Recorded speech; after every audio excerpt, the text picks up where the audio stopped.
we decided as little 8-year-old boys that we wanted to see what the world would look like from on top of the cliff. And so my twin brother and my friend decided they would climb out of the pit and walk up behind, and I decided I would climb the face. And I was about 5 feet from the top, and I was resting on a ledge, and I heard voices above me. And my twin and my best friend had beaten me to the top. And they started throwing little pebbles to see who could throw the stones farther. Sure. And I remember my friend grabbed a big, huge rock, and he went to throw it, and he tripped. And so he actually hit the ground, like right before the edge of the cliff. And I remember holding on to this ledge, looking up, and I saw this big rock coming down. Oh, my word. And apparently it hit me on the chest. And I blanked out.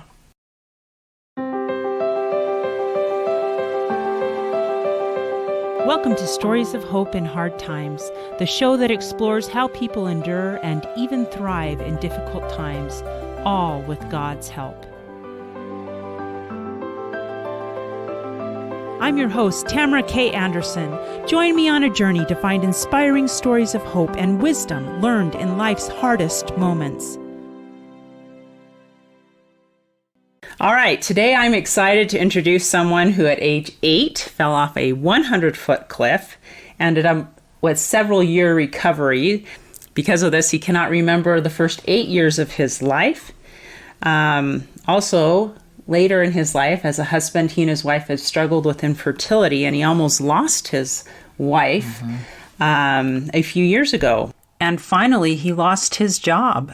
He is now a husband, father, founder of musicmotivation.com, music mentor, composer, author, poet, speaker, and avid gardener. He has written 4 motivation and self-help books that we're going to have him tell us about, as well as his stories. He's composed 10 music albums, 4 EPs, and I'm pleased to introduce Jerald Simon. Thank you. Jerald, are you ready to share your story of hope? I am happy to do so. Awesome. So let's start off with this first story, the falling off the 100-foot cliff. Why don't you kind of tell us a little bit about that and how that happened and the recovery process and everything you learned? I mean, that just must have been traumatic. You know, it's interesting because at the time, of course, boys are adventurous and daredevils and do everything like that, but you don't really think that something could happen like that. What happened, I grew up in Pleasantview, and we were right below Ben Lomond Mountain. We were one of the last homes. We're on kind of Main Street, and what happened, we had a big rock behind our house, and it was a cliff. It was one of the smaller ones, and we would play up there as children. Now this is you and you have a twin brother, right? My twin brother and I, and a friend of ours, we would go and we would play. And one day, I can't even remember what it is called. I called it Snake Pit. And we called it Snake Pit because there was this pit that went down and there were snakes everywhere. Really? And for boys, it was exciting. It was great. And then you had the huge rock jutting out of the center, and which shot up, 80 to 100 feet tall. And we decided as little 8-year-old boys that we wanted to see what the world would look like from on top of the cliff. Absolutely, right? Of course. And so my twin brother and my friend decided they would climb out of the pit and walk up behind. And I decided I would climb the face of the cliff. And of course, I did not have any climbing experience. I did not have any climbing gear. Obviously, I did not have any brains. But I climbed the cliff, and I was about 5 feet from the top. And I was resting on a ledge, and I heard voices above me. And my twin and my best friend had beaten me to the top. And they started throwing little pebbles to see who could throw the stones farther. Sure. And I remember my friend grabbed a big, huge rock. Well, it was probably this big. We were 8. I mean, how big could it have been, Yeah. But to an 8-year-old, it was a huge, big rock, and he went to throw it, and he tripped. And so he actually hit the ground, like right before the edge of the cliff. And I remember holding onto this ledge, looking up, and I saw this big rock coming down. Oh, my word. And that is all I remember. It apparently it hit me on the chest. And I blanked out completely. I have no memory of the fall. I have no memory of anything. Our friend, thankfully, ran home crying and told his parents what had happened. Yeah. My twin brother, and he still to this day gets so emotional speaking about this, because he could have paralyzed me. He didn't know what he was doing, but he came down to where my body was. And he lifted my head up, and he sat down and he put my head in his lap. Oh, bless him. And talk about dramatic and trauma. And it was so traumatic for him, because my head was completely cracked open. When I went to the hospital, so the skull and everything. The skull was completely cracked open. I had to get 26 staples, not stitches, but staples all the way down my head. And my twin, when my head was in his lap, he was trying to push it back together and hold it in place. And he had on a yellow, one of those T&C surf shirts, you know, and it was completely stained red with my blood, the whole shirt. And and by the time the ambulance arrived, and see, they couldn't drive an ambulance up there, so they had a stretcher, and they had to run almost the 2 miles up to where I was. And of course, I do not remember any of this. I don't remember anything. The first memory I have is I do remember waking up in the ambulance and looking up, and I did recognize my father. So I did recognize my father, and I knew that I recognized him. But everyone else, they were all covered completely with masks and gloves because of the blood and how much. I mean, they were all there, and I blanked out again. And I don't remember anything. The next thing I remember, I think it was a day or 2 days later, and I had not been paralyzed. That's Miraculous. A miracle. I think, and no one knows really what happened, obviously, but what I think happened is there was barbed wire all along the cliff going straight up. I think what happened is I would fall 10, 15 feet, and then I'd get caught in barbed wire, and then I'd fall another 10 or 15 feet. It was almost like I was kind of... Instead of a straight fall... So you think your fall was broken? I think so. So you climbed over this barbed wire to get up? I did. I did. Not the smartest thing. Again, not the smartest thing. But I think it saved me, because I have found cuts all over my body. Oh, yeah. Nicks and, cuts that I can't attribute to anything but the fall. But I think that the barbed wire prevented me from just falling the straight, 8+ feet and cracking my head open. I think I would fall, and then I would get caught in barbed wire, and then I would fall. And so I think it slowed down my fall, which I think saved my life. Yeah. But the next thing I remember was waking up in the hospital, and I was in a wheelchair, and they were wheeling me around, and I had this big kind of cast thing on my head, and I... Was it really a cast, or was it like one of those metal halos? I think it was more like that. What they had done, because if you look closely, I have a line all the way down now. There's a reason I part my hair in the center.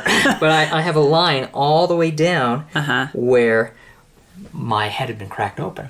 Wow. And so they had to put in the staples. Not stitches, but 26 staples all the way down. And then they had to, of course, wrap and bandage my head. And thankfully, I was not paralyzed. But the problem was... this was second grade. I was only 8 years old. The entire time, my second grade, what I remember of my second grade year experience, I had seizures. And it was, I would have them at home. I remember being at school and falling out of my chair and landing in the middle of the aisle. And it was kind of a traumatic experience for an 8-year-old to go through. Oh, yeah. And I remember having to stay up late, and I would watch movies with my mother, and I couldn't eat anything because I would have to go in for either a CAT scan or an MRI, and I would ask my mother, why I couldn't go to sleep. And so they had to keep you they had up. to keep me awake, because in order to do the test, they needed to have me be alert or awake for a 24-hour period so they could gracious. do the scan on my brain to make sure there wasn't any brain damage. And I remember just as this little 8-year-old boy saying, "But I'm sleepy, I'm tired, can I go to sleep?" And she would say, "No, we're just going to have fun and watch movies all night." You're just trying to make it as exciting as possible. Paint it as a beautiful picture. Hey! This wonderful thing, we get to stay up and watch movies all night long. And I just wanted to go to bed, but I had to stay up. And then, the machines that they had back then, now the machines are very nice. But back then, it was a long tunnel, and you were you couldn't move, and you had to be put back into the machine, and for an 8-year-old boy, it was a very traumatic experience. But for me, what was very, very difficult, and has been ever since, I have no memory of anything before I was 8. Wow. Absolutely no memory. And I've even had friends that have joked and said, "Hey, do you remember that $20 I gave you before you fell off the cliff? I'd like to have that back now. I'd like You're to." like, No. But I don't remember. My twin brother will say, "Oh, do you remember when we did this? Or do you remember when we did that?" Or, before we lived in Pleasant View, we lived in Roy. And he said, "Oh, do you remember when we lived in Roy and we went to kindergarten?" And I said, "No, I don't. I don't remember anything." So that must have been difficult, especially here you are in 2nd grade. Could you still read? Could you still write? Did that retain? I think I was able to retain that. I think I could still read and write, and I don't think I had any problems where that was concerned. But I could not remember experiences. I could not remember places or events. And the funny thing, see, I had, with my religion, my faith, I had been baptized the week before I fell. Mm-hmm. I have no memories of that. Oh, gosh. I've seen pictures. I know what happened. I've seen pictures, but I have no memory of that experience. And it was the following Saturday when I fell. Wow. Just the week after. And that's crazy. So what was the hardest thing besides losing your memory? Was it getting through these seizures? Was it what was the hardest thing being 8 and going through this? I think bullying? Bullying. You can imagine when you have a big thing on your head and when you're shaking, and having problems. You can imagine what kids will say and, how kids will pick on you or have fun. And there were many kids who were wonderful, who were so great, and there were many who did make fun and name call. And for me, I think I had to make a choice as an 8-year-old that every day would be a new day. It was like, then I thought, and I can remember even consciously thinking about it, I'm just going to, every day will be a new day, regardless of what has happened in the past. Every day I will start fresh. Every day I will, and I remember thinking about how I wouldn't let name calling or let what people were saying or let the problems or experiences that I had hold me back. And I think for me, I wanted to push myself and I wanted to do the very best I could, but I realized at that point that it would not matter what had happened in the past with me falling down. I actually, in one of my books, I wrote about it. Let me read. Yeah, just the go paragraph. right ahead. This is from my book, Perceptions, Parables, and Pointers. And I'm just going to read 2 paragraphs. Yeah. When we fall down, we get back up. If you say the first part to my children, when we fall down, they will all automatically respond with, we get back up. This encompasses not only physical falls, but mental, emotional, spiritual, financial, and all different kinds of falls. And then I explain about falling off the cliff. Right. And then I have this. After my fall from the cliff, I resolved that each day would be a new birth for me, regardless of how many times I would fall down, both literally and metaphorically. It helped me see that life is precious, it is a gift and should be cherished. it helped me to evaluate my priorities and focus more intently on what matters most. Now, we don't need to fall off a cliff to get sense knocked into us, but we all need to continually have reminders and even wake-up calls that help us refocus our energy into the best life has to offer us. And I think that is the key with life. Mm-hmm. And for me, I think I was forced or compelled to make that choice at a very early age because of the fall and because I didn't remember. And I think I was always trying to push myself and say, okay, this may have stopped me or prevented me from doing something in the past, but I don't want to let that stop me in the future. And we all have that choice. Yeah, we do, don't we? Now, do you feel... How did God help you through that as a child? I mean, did you feel him in your life when you were struggling with all these seizures and praying maybe as you went in to get CAT scans and MRIs, or how did that work? Oh, I think everything that I do, I attribute to God. Mm-hmm. I really do. And my father, he actually had given me a blessing to help and had prayed for me, and so many family members and friends and neighbors were praying, and honestly I think the doctors believed that I would not and should not make it with that kind of a fall. Oh yeah. I mean, it is a miracle that I'm alive. Mm-hmm. It really is. And I know it is because of God and because of my parents, because of their faith, because of the faith of so many family members and neighbors and ward members who were praying on my behalf. Mm-hmm. Because honestly, I probably should not have survived that fall. Right. Even with the barbed wire slowing me down, which I don't even know if that did, but that's what I'm assuming happened. Right. Because that kind of fall, you should not survive. Yeah. Yeah. And I can attribute the hand of God in my life, and I'm so grateful for everything that he does for me and has done for me. That's incredible. So the biggest lesson then that you learned then as an 8-year-old was, if you fall, you get back up. When you fall down, you get back up. When you fall, you get back up. That is... Because we all will fall. Oh, absolutely. It's not a matter of if, it's a matter of when we fall. Yes, it is. And it's not just the physical falls, it's the emotional falls, it's the financial falls, it's the mental falls. Because we all have tough times, we all have terrible days, horrible experiences. And no one is exempt. We all experience these difficult tragedies. And it's how we can look to God during those moments of darkness, how we can try to keep the faith, how we can try to pray that we will find a way, that Heavenly Father will help us and teach us. And I think that's the biggest thing, because everyone is struggling. Yeah. Everyone in life. And sometimes, that phrase of, the grass is greener on the other side. And we look at someone and we think, wow, they have it so easy. If we could see the problems they're experiencing and enduring, I think our eyes would be open and we would say, wow, maybe my life is not as difficult as I thought, because everyone has trials and everyone is doing the best they can. Yeah.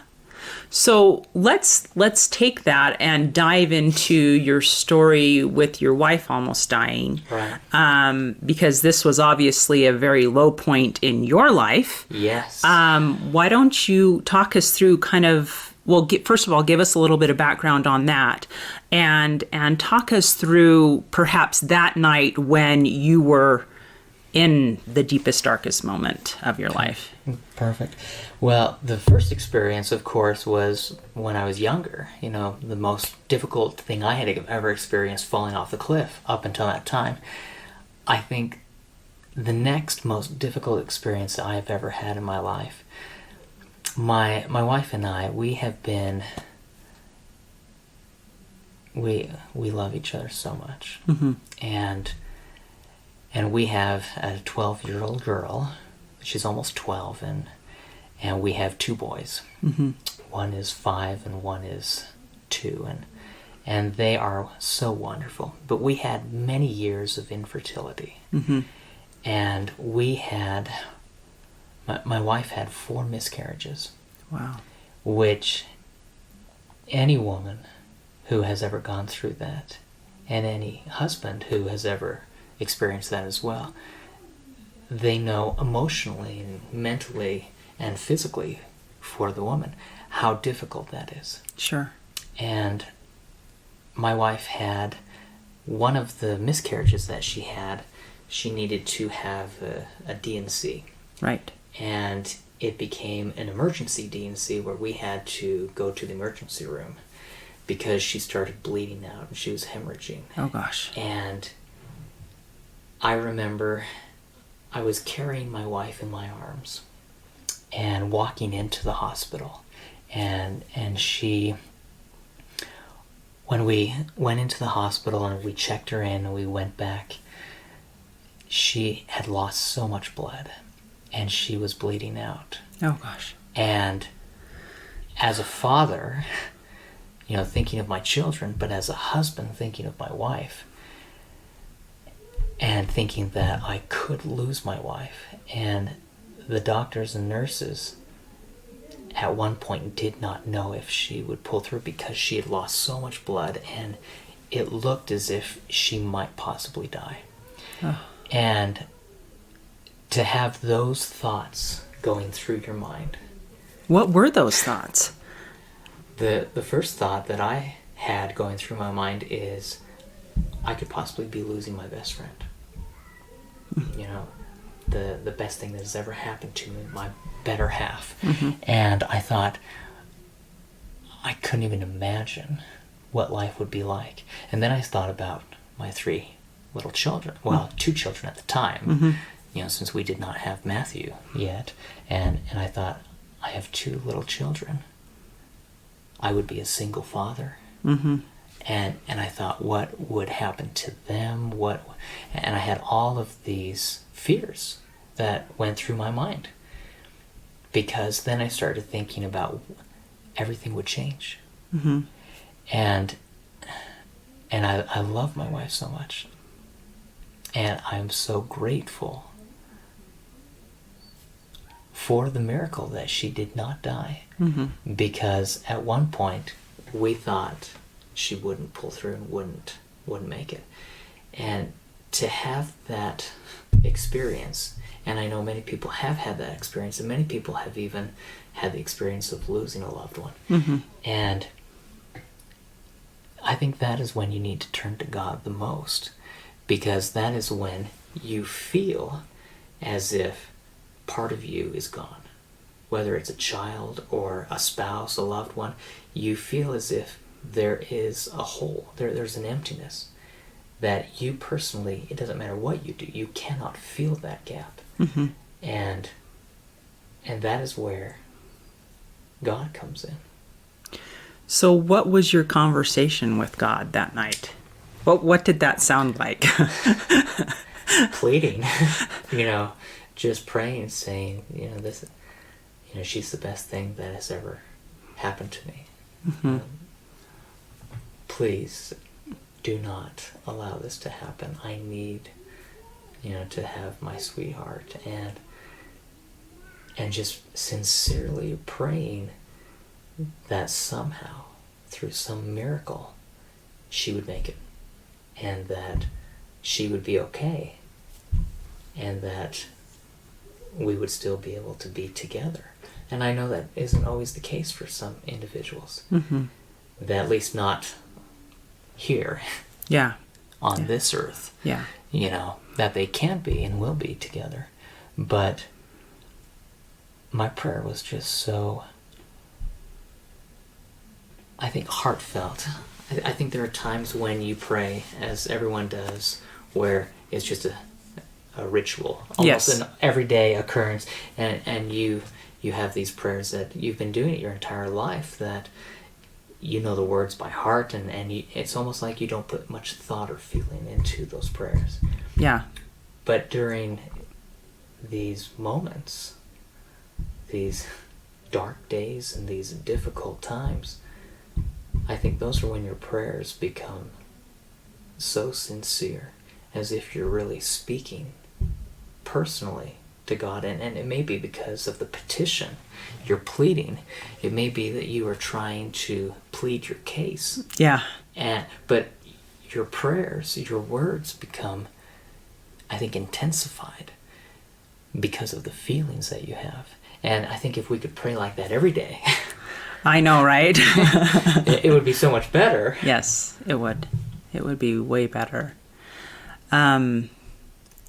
That must have been a very difficult prayer. Did you feel you received an answer before the doctors came and talked to you? Did you feel anything? Was God speaking back to you at all when you were pleading? I felt peace. At the time, there were a few minutes when I thought I would lose my wife, and I was completely devastated. But then I felt this peace, and it was almost like a reassurance that everything would be okay.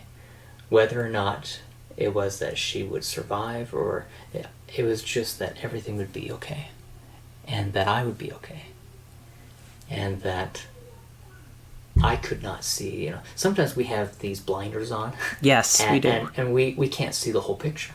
And it's like we're looking, you probably have heard, you're looking through a straw and you can only see that tiny narrow image, and you're so focused on what it is. And then if you remove that, all of a sudden you see everything. The entire expanse is open before you.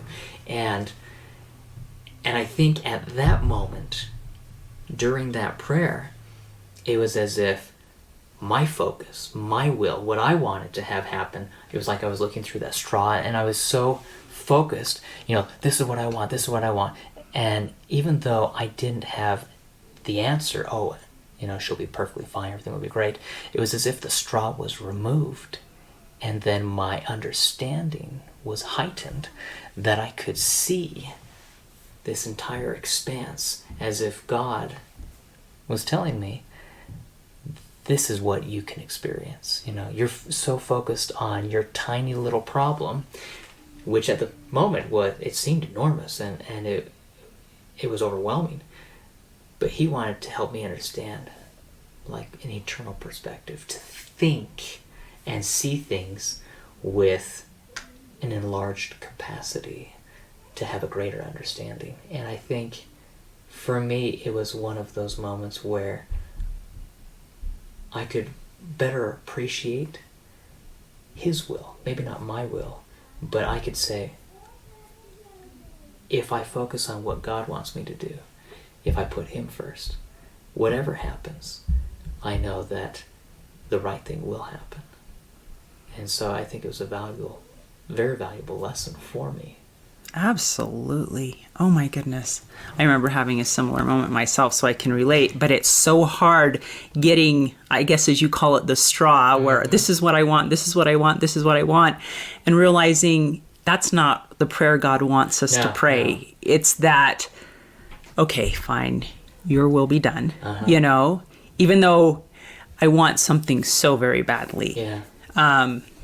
And that submission is so hard in those moments, to say, I want this so bad. But you're right, that God has that omniscient view on all of us and our lives and our experience, and trusting, it really is a trust that he will be okay. Yeah. And that whatever happens, God will bless us and strengthen us and help us get through. Yeah.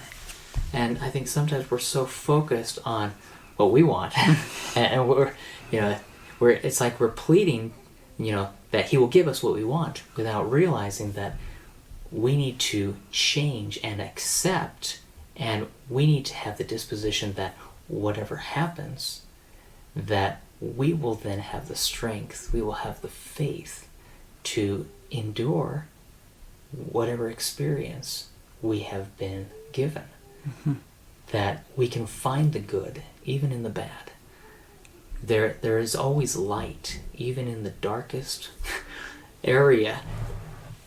There's a faint light that we can look to, and we may feel as if we are completely wrapped around in darkness, but if we can find the light, if we can look for the good, and it's the same thing with people, there's greatness within everyone.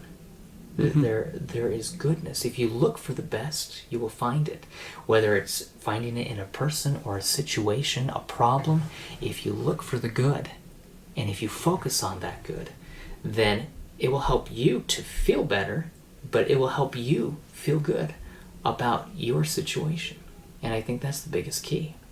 So maybe then a good prayer at those moments of hard time would be, help me to find the good in this. Help me find the good in this. Whatever it is. I like that. Help me find the good. Yeah. And it, almost reflecting back on your first experience of falling down the cliff, yeah, the good in it was you hit that barbed wire, right? All the way down. Yeah. So in retrospect, it probably helped save your life. Saved my life. So that is such an important lesson. I'd never thought about praying for that God will help us see the good in it. Yeah. But I think that's a really good prayer to pray, to see the good in it. Yeah.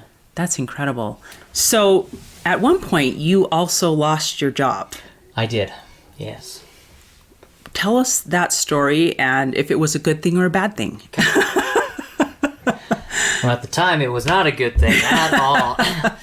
Well, what had happened, my wife and I, we did not have our first child until we'd been married for 3 years. Okay. And so right before our daughter was going to be born, I had been working for a company, and I was basically a school administrator trying to get new students into this university. Uh-huh. And I would go around to the different schools, and I loved it. I enjoyed it. I was doing motivational speaking all day to these students, and we had just barely purchased a new home up in Clinton, and I lost my job. I was fired from my job. And what were you thinking at that moment? At the moment, it was hysteria. I felt so low. First off, when you are a man, you are a provider for your family. Right. And when you do not have a job and you're trying to find a job, you feel so low. And those feelings of inadequacy, and you're not able to provide, you're not able to help out, they start to creep in. But at the same time, for me, we had just purchased a new home, and we had a mortgage, and my wife was pregnant with our first child, who would be born, and so it was one thing after another, and I just thought how terrible everything was. At the time, it was horrible. I mean, it was a horrible experience because you feel the weight of the world on your shoulders. You really do. When, especially as the husband, the father, the provider, you don't have any income. You have a mortgage, you have these bills to pay, and you know that not only is your wife depending on you, but your child is depending on you as well. And at that moment, when things were so dark and things were so bleak, with no possible hope for anything,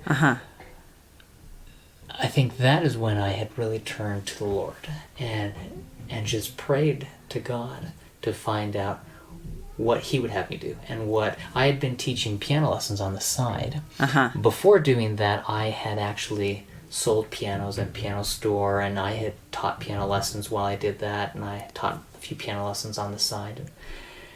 And so because I lost my job, I decided I would teach piano lessons full-time. Very good. And it turned out, it was a struggle initially, but it turned out to be the best thing ever. And in retrospect, I can look back, and at the time, it was probably a very dark experience, losing my job and not having that income, and not knowing how I would provide for my family, how I would be able to take care of them. But looking back, in retrospect, it was one of the best things that could have happened to me, because a year later I decided to write my first book, which was an introduction to scales and modes.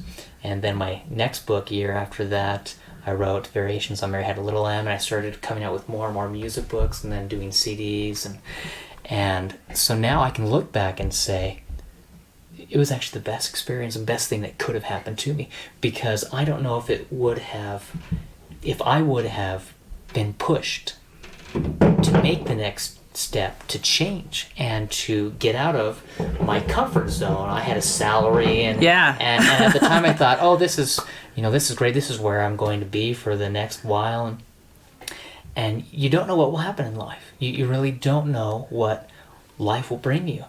And I think for me, it was a nice way for me to look at everything and say, this is what I can either, fail, and I can stumble and cry and complain about my situation, or I can try to make the best of, in this case, what I thought was a worst case scenario. And I think that's the biggest key, is how we can turn to God, how we can be strengthened during those difficult times. And I look back now, and even though at the time it was difficult, I look back and I'm so grateful I lost my job. Now you are. Now I am. At the time I was not, but right now it's the best thing that could have happened to me. It really is. So the moral of this story is, if you're in a dark place, perhaps it will put you on the trajectory that will lead you to the best place for you in years down the road. And you'll look back and say, I'm so thankful that happened to me. Sometimes we look at a problem and we think it's the worst, most horrible, terrible experience. And at the time, it is. It is. Because we are going through and we have these, feelings of inadequacy, feelings of failure. We have these dark, dark times. But we don't realize that what that is doing is that is taking us from our course. And it's putting us on, in many cases, an even better path. Yeah. So that's what we have to cling to. We have to cling to that hope that it's putting us on a better path. We need to cling to that, but we need to also find out what God wants us to do. Yeah. What His will is. We need to turn to Him, and sometimes it's finding out who we are and knowing who He wants us to be. And asking those questions. Asking those questions. Yeah. It's turning to God, and it's asking not just who am I, but who can I be? Who should I be? What should I be doing? What should I be learning? What new skills could I learn? What new experiences? And sometimes the best thing I have found is to get out a blank piece of paper.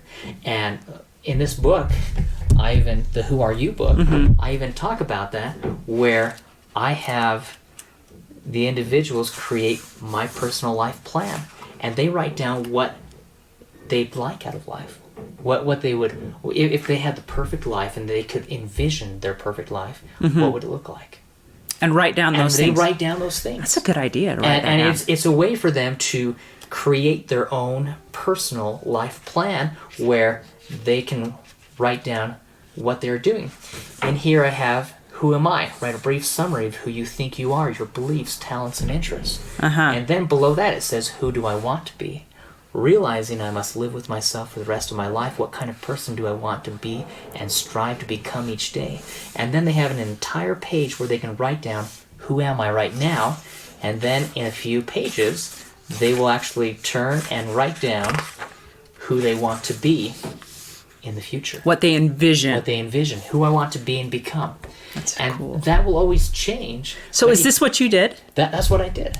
I actually wrote down an entire page of what I wanted to be. I started writing down titles of books I wanted to write. I still have a lot of those titles I need to write. Really? And I started writing down places I wanted to go or experiences I wanted to have. It was almost like I was trying to create a roadmap for my life.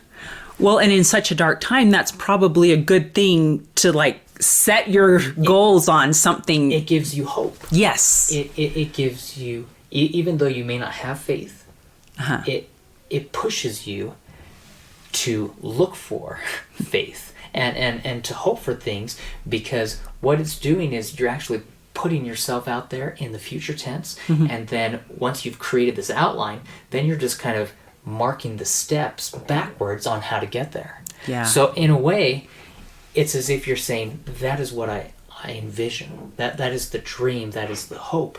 But then how can you turn those dreams into a reality? How can you push yourself? How can you set goals? How can you do the daily things to try and get there? And that never would have happened had I not lost my job. Yeah. And at the time, it was devastating. Yeah. It was terrible. But now I look back and I'm grateful. It's a blessing. It's a blessing. It was a blessing in disguise. It was a blessing in disguise. So I'm thankful for it. That's awesome. So what would you say to someone who is going through an extremely hard time right now? You've given us good tips on if you fall down, get back up, praying to see the good, submitting to God. Is there any other nuggets of wisdom that you could share or that you would like to draw out a little more? I don't know if I have any wisdom, but what I would just help people understand in several of my books, I have motivational poetry, and I have things that my main focus on the back of most of my books. I have what I believe my purpose is. Oh, share that. And so this is something that, after years of trying to think, and I think everyone has a purpose in life. They may not understand what their individual purpose is, but everyone has a purpose, a mission that only they can fulfill. And so what I wrote for myself, I said, my purpose and mission in life is to motivate myself and others through my music and writing, to help others find their purpose and mission in life, and to teach values that encourage everyone everywhere to do and be their best. And I think in life, we get so caught up in trying to be the absolute best of anyone. Yes. There's so much competition. And what we're really doing is we're trying to compete against others, which limits us when really we should try to bring out the best in others and bring out the best in ourselves. We should try to work together. I think in life, whether we're playing sports or whether we're trying to go through the academic world, there's so much competition. And that's where you get into the what's in it for me mentality, which I think it brings a narrow view of life, and I think it actually prevents people from living their lives the way they should live their lives, because it's like a spiral. If you start focusing on that what's in it for me and you're only focused on your wants, your needs, you start spiraling and the circle gets smaller and smaller. But if you start focusing on other people, it's like you start in the center and you start going out and your circle enlarges. And whether it's the circle of influence, whether it's your circle of productivity, everything, because you're focusing on others. You're not focusing on yourself. You're focusing on what you can do to help others or to serve others, to teach others, to be there for others, because everyone, like we said, everyone has dark days. Everyone has a difficult experience. Everyone falls down. And we need to be there to help other people when they fall down so we can help them get up. Now, when we fall down, others will be there to help us. We are all in this together. So maybe instead of what's in it for me, it is more of the mentality of how can I bless and help others? How can I serve? How can I... And by so doing that, we build that sphere of influence around ourselves. And it's almost a support network, wouldn't you call it that? Completely. Where you can help each other when you fall down. And I think that's the way God intended it to be, because I don't think he wanted us to go through life on our own, right? No. He wanted us to interact with others and to help each other. Like they say, it takes a village.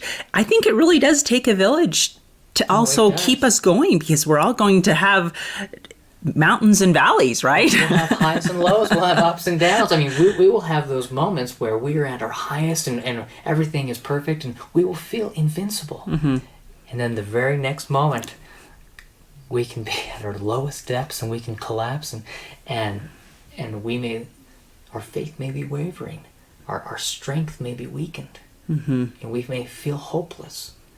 Right.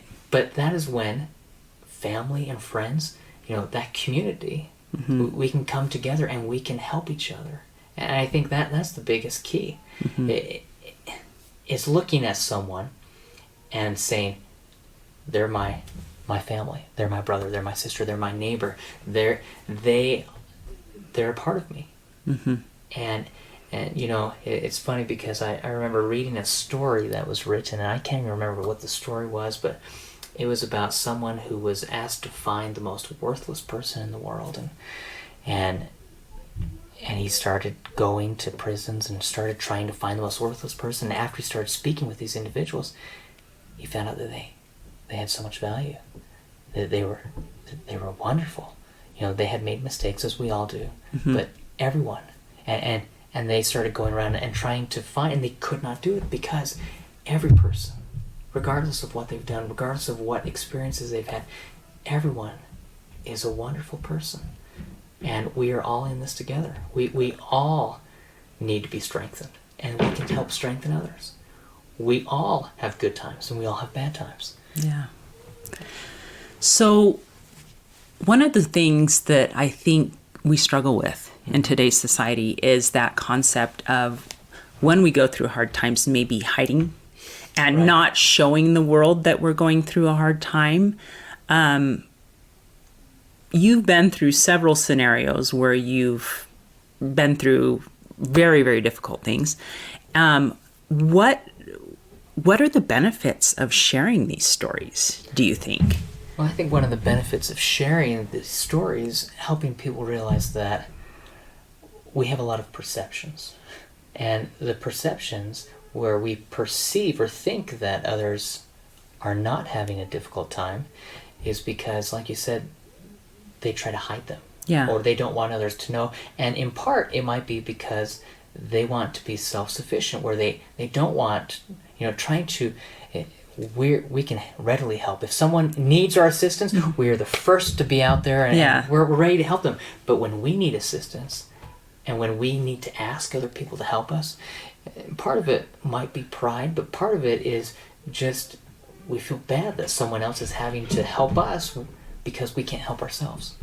Right. And what we need to realize is, just as we can be blessed when we are blessing others by serving them and helping them, others can be blessed when they help us. And I think we need to be okay with the fact that we're not going to have a perfect life. No one will. Mm-hmm.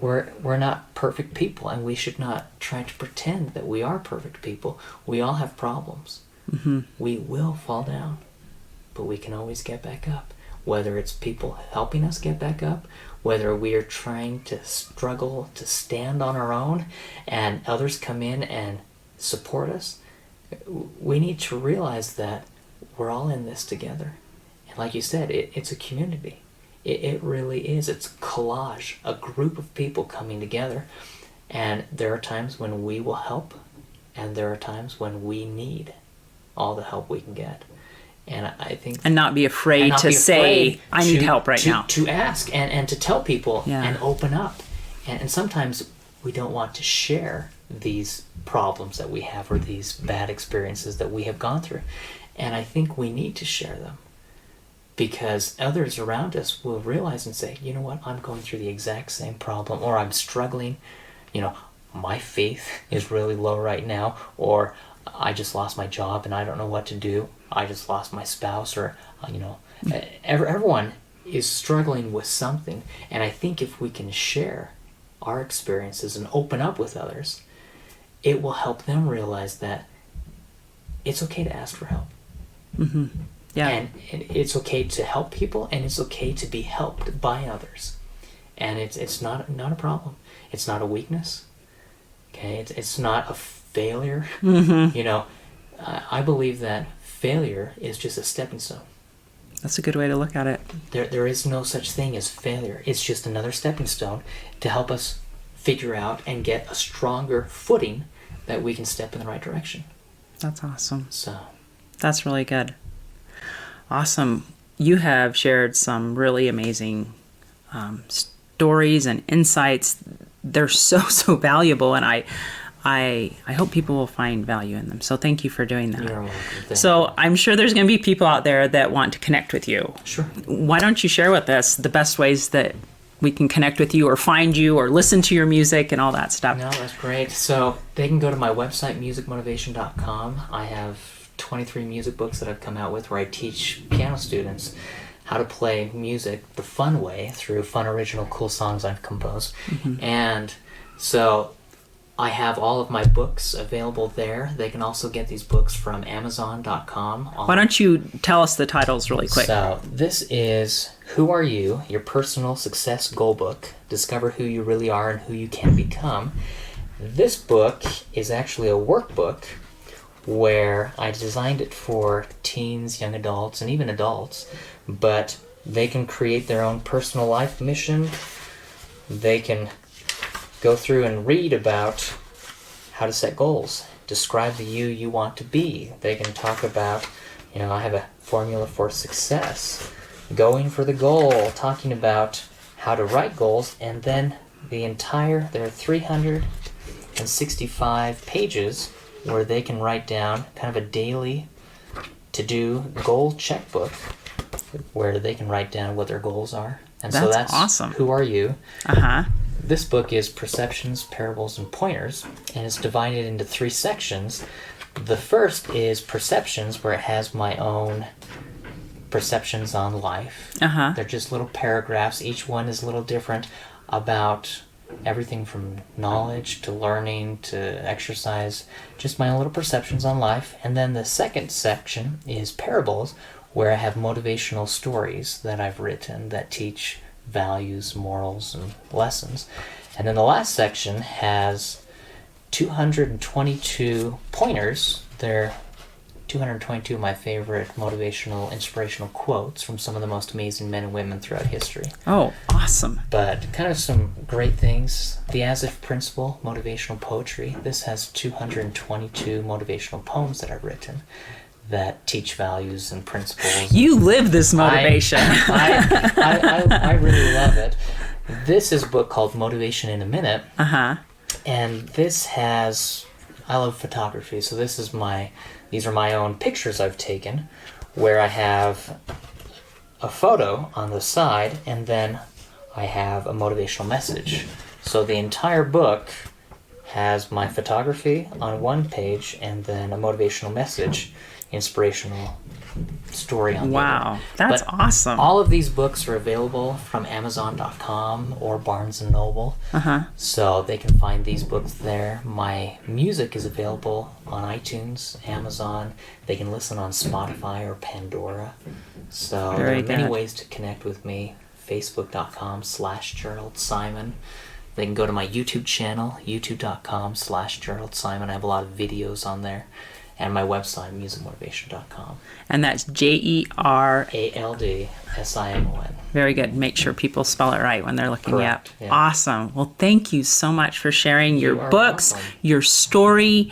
Everyone go check out his books and listen to his music. It's beautiful, inspirational. So thank you, Jerald. You're welcome. Thank you. Hey, thanks so much for listening to today's show. I know that there are many of you out there that are going through a hard time, and I hope you found things that have been useful today as you listen to the podcast. If you would like to access the show notes from today's podcast, visit my website. It is storiesofhopepodcast.com. That is where you'll find favorite quotes from today's episode and shareable memes. And those are fun because you can share them with your friends on social media. You will also find the links mentioned throughout today's episode, so you don't have to remember what those were. And also all the tips that were shared. Sometimes tips are shared so much throughout an episode you forget. What were those great things? So go to the show notes, storiesofhopepodcast.com, to look up these fantastic resources. If someone kept coming to mind during today's episode, perhaps that means that you should share this with them. Maybe there was a story shared or a tip that they really, really need to hear. So go ahead and share this episode with them. May God bless you, especially if you are struggling, with hope to carry on and with the strength to keep going when things get tough. Remember to walk with Christ and He will help bear that burden. Above all else, remember, God loves you.